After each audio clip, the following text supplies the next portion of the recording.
ஸ்ரீ குருபியோ நமக. ஸ்ரீபாத ஸ்ரீவல்லபதிகம்பர மகாராஜுக்கு ஜெய். ஸ்ரீ குருச்சரித்ரா தத்தாத்ரேயர், அதாவது பிரம்மா விஷ்ணு சிவன் 3 பேருடைய ஒரே அவதாரமான தத்தாத்ரேயருடைய அவதாரத்தில் குருவாக நம்ம பூமியில் வாழ்ந்திருந்த அந்த சமயத்தில் நடந்த சரித்திரங்களை சொல்கிறது தான் குருச்சரித்ரா. இந்த குருச்சரித்ரா எல்லாருமே படிக்கலாம். படித்தா என்ன பலன்கிறதையும் இதுக்கு முன்னாடியே நிறையா வீடியோவில் சொல்லியிருக்கேன்.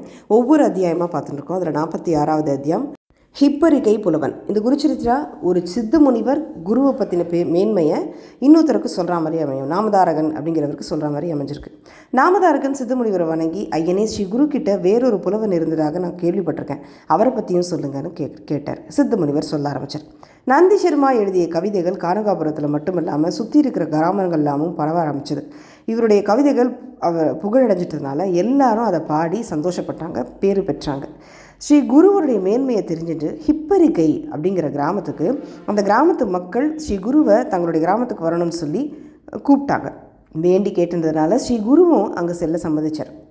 அந்த கிராமத்தில் வரக்கூடிய அந்த தெய்வீக புருஷரை வரவேற்கிறதுக்காக ஒரு விழாவை ஏற்பாடு பண்ணினாங்க.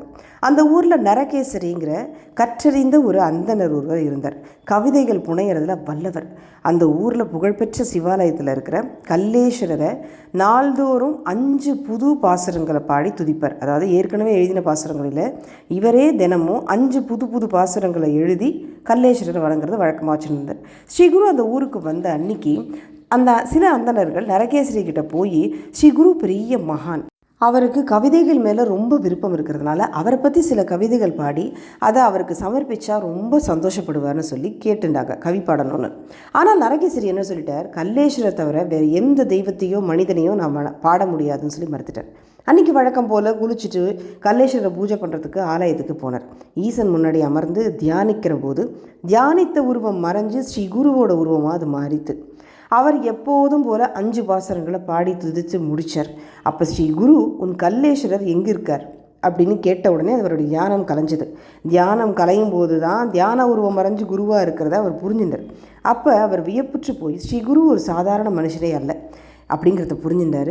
அவர் ஒரு அவதார புருஷருங்கிறதையும் தெரிஞ்சுட்டு, அப்படிப்பட்ட அவருடைய மேன்மை தெரியாமல் தவறு செஞ்சுட்டோமே நம்பன் வருத்தப்பட்டு ஸ்ரீகுரு முன்னாடி நிலத்தில் விழுந்து தன் உடல் தோய விழுந்து வணங்கி, ஐயனே உங்களை பற்றி தெரிஞ்சுக்காதனால நான் பெரிய தவறு செஞ்சுட்டேன், என்னை மன்னிச்சிடுங்க, என் மீது கருணை காட்டுங்கள்.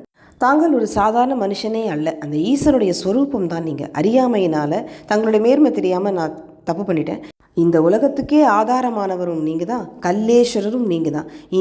நான் உங்களுடைய மலரடியை விடவே மாட்டேன்னு சொல்லி சரணமடைஞ்சவரை நீங்கள் கைவிடுறது கூடவே கூடாதுன்னு சொல்லி தன்னை சீடனாக எடுத்துக்கணும்னு சொல்லி கேட்டுக்கிறார். அதுக்கு ஸ்ரீ குரு சொல்கிறார், எனக்கும் கல்லேஸ்வரரை ரொம்ப பிடிக்கும். எப்போதும் ஹிப்பரிகையில் நான் தான் அவருடைய உருவத்தில் இங்கேயே தங்கியிருக்கேன். அதனால் இங்கேயே தங்கியிருந்து எப்போதும் போல் கல்லேஸ்வரரை பூஜை செஞ்சு கொண்டிருக்கும்படி நரகேஸ்வரிக்கு ஸ்ரீ குரு சொன்னார். ஆனாலும் நரகேஸ்வரியோ மும்மூர்த்திகளுடைய ஸ்வரூபமான ஸ்ரீ குருவை சேவிச்சுட்டு, உங்கள் பக்கத்துலேயே நான் இருக்கணும்னு விரும்புகிறேன் அப்படின்னு சொல்கிறார். நீங்கள் என்னோடய பிரார்த்தனையை வேண்டுதலை கண்டிப்பாக ஏற்றுக்கணும்னு சொன்னோன்னே நரகேஸ்வரி மன்றாடி கேட்டதுனால ஸ்ரீகுருவும் சம்மதிச்சார். அன்னிலேருந்து நரகேஸ்வரியும் நந்தி சர்மாவும் ஸ்ரீ குருவை முன்னாடி எப்படி கல்லேஸ்வரரை பூஜை பண்ணினாரோ அதே மாதிரி பாசுரங்கள் பாடி சேவை செஞ்சுட்டு இருந்தாங்க. நாமதாரகனே, எவன் ஒருவன் பக்தியோடு ஸ்ரீ குருவை சேவை செய்கிறானோ அவனுடைய இல்லத்தில் ஸ்ரீ குரு கற்பகத்தருவாக இருந்து வேண்டியது எல்லாத்தையும் அவரே செஞ்சு கொடுத்து சந்தோஷமாக வச்சுருக்கார் அப்படின்னு சொல்லி இந்த அத்தியாயத்தை முடிக்கிறார். அடுத்த அத்தியாயத்தை அடுத்த வீடியோவில் பார்க்கலாம். இந்த வீடியோ உங்களுக்கு பிடிச்சிருந்தால் லைக் பண்ணுங்கள். நிறைய இந்த குருச்சரித்திரங்களில் இருக்கிற அத்தனை அத்தியாயத்தையும் தினமும் கேளுங்க. ப்ளேலிஸ்ட்டில் கொடுக்குறேன். இந்த வீடியோக்கு கீழே டிஸ்கிரிப்ஷன் பாக்ஸ்லையும் ப்ளேலிஸ்ட்டில் குருச்சரித்ராவுடைய ப்ளேலிஸ்ட்டை கொடுக்குறேன். ஸோ உங்களுக்கு டைம் இருக்கும்போது ஒரு அத்தியாயமாக கேட்டு பாருங்கள். எல்லா விதமான பிரார்த்தனைக்குமே குருச்சரித்ரா படித்தா மட்டுமே போகிறோம். ஸோ கண்டிப்பாக கேளுங்க. சர்வம் ஸ்ரீ கிருஷ்ணார்ப்பணம். அனைக்கு நமஸ்காரங்களுடன் ஸ்ரீமதி ராம்குமார். நன்றி.